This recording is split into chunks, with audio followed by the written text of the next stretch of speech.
Kung once a day, wala namang masama. Lalo na kung pareho ninyo itong ginusto at ini-enjoy. Kaya lang, kapag nasusobrahan na at araw-araw ito na hinahanap na ng katawan mo, mabuti pong magpakonsulta kayo sa mga Maitim ba skin? Underarm at singit mo? K-Skin ang bahala sa'yo. Premium ang ingredients, paraben-free and sulfate-free, and FDA-approved, kaya safe for everyone. With K-Skin, ibalik ang alindog mo. Huwag nang magpahuli.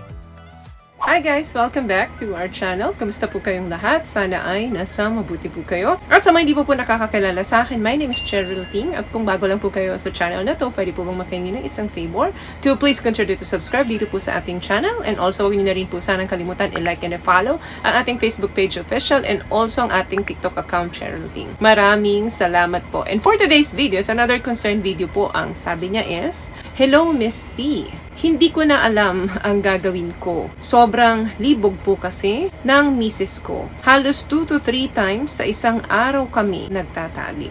Ubos lagi ang lakas ko. Hindi ko naman siya matanggihan dahil baka hanapin niya sa iba. Bakit po ganun? Ano ang dapat kong gawin sa kanya? Hindi na kasi ako nakakapag-work ng maayos sa trabaho ko. Nakita niyo po, hindi lang mga kalalakihan yung nakakaranas o may sitwasyon na ganito.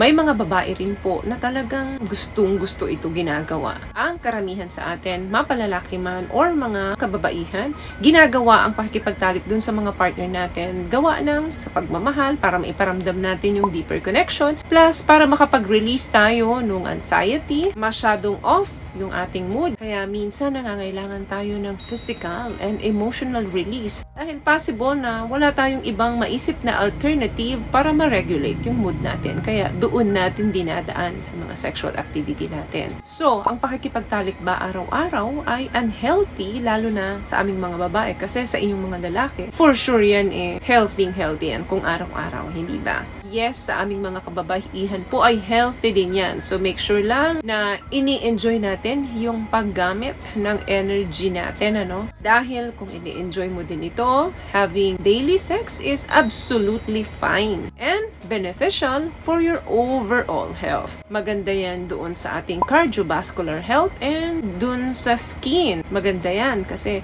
makita mo nagsisirculate ang maayos yung blood. So, makita mo yung balat natin. Medyo namumula. And also, ang SEX is the best way to keep your relationship alive, interesting, and intimate. Pero, papaano nga ba kung sobrang hilig mo na ito? Like all the time, gusto mo nakikipagtalik ka. Meaning, kung once a day, wala namang masama. Lalo na kung pareho ninyo itong ginusto at ini-enjoy. Kaya lang, kapag nasusobrahan na, like 3 times or mas higit pa, at araw-araw ito na hinahanap na ng katawan mo, mabuti pong magpakonsulta kayo sa mga eksperto. Kumausap kayo ng mga sexologists para kayo po ay magabayan kung ano ba talaga yung nangyayari. Baka kasi may kondisyon na si misis na hindi natin alam. Ang alam lang natin is malibog siya. May tinatawag po kasi tayong kondisyon na nymphomaniac. Ito po yung term na ginagamit na nagde-describe sa isang babae na napakahilig makipagtalik. Meaning, excessive na po and aggressive na po yung kanyang sexual desire. So, hindi lang ito pwedeng mangyari sa babae, even sa lalaki. Meron ka ng sexual compulsive behavior or sex addiction. What I love about this product, itong No More Dark Secret ng K-Skin, bukod sa may advanced whitening na siya, na kung saan pwede niyang matulungan na pumuti yung mga singit-singit mo, moisturizing, meron siyang anti-irritation, antibacterial, maintain healthy pH level. Hindi lang pambabae, meron din po tayong pang lalaki. So, wag pong husgahan dahil sila mismo hindi nila alam yung nangyayari sa katawan nila. Instead,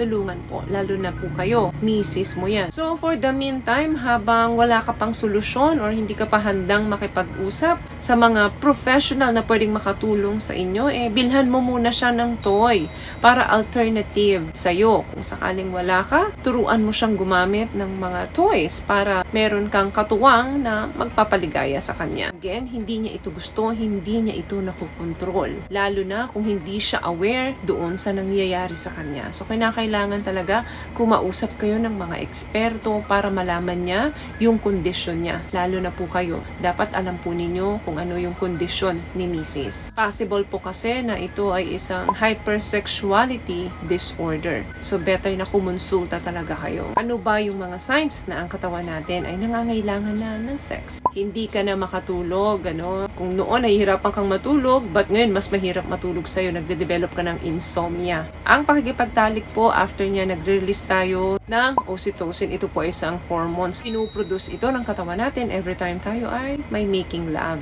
Yan po yung the best for sleeping properly. Kaya pansinin nyo, pakatapos makipagtalik, di ba pareho kayong tulog? Pangalawa, ang taas na ng stress mo at pangit na yung mood mo. Di ba may mga kasabihan na kaya daw pangit ang mood nun is kulang na daw sa dilig. Wala ka naman masyadong stress, baka kulang ka lang sa SCX. Pangatlo, ang dami ng masasakit sa katawan mo. Baka kulang ka na sa happy hormones na serotonin and dopamine. During sexual intercourse, nagre-release po ang katawan natin ito. Ito lang po dapat yung normal na nararamdaman natin sa tuwing tayo ay makikipagtalik ng tama. Pero kapag sobra-sobra na tulad ng nararanasan ng ating sender ngayon, ay may ibang kailangan na pagtuunan tayo ng pansin. So, sa ngayon, better na bilhan mo muna siya ng mga sexual toys. Kung ang kinakatakot mo ay baka maghanap siya ng iba.